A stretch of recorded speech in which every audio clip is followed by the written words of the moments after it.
Hey team, just want to show you how you make a phone call and text through DriveCentric.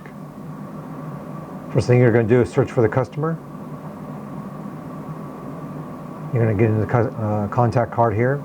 You're going to click on call to make a phone call. You're going to select the number you would like to call and then from what number you would like to call from. So what happens is when you select this down arrow here, you'll select from desk.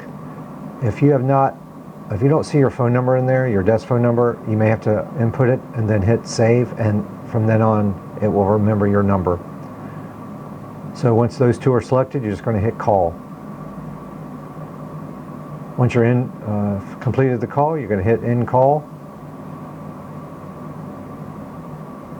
You're going to select an outcome. Did you leave a voicemail? Had a phone conversation?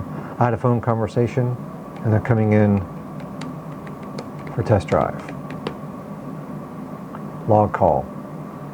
Same goes for text. If you click on text, and for most of your customers, you're going to have to opt them in first. So this box here will say opt in instead of send. And you won't see this probably, so disregard this right here. So you're going to text this number, which is a customer's phone number, test send, and then hit send. That automatically logs the text. Hope this helps. If you have any questions, let me know.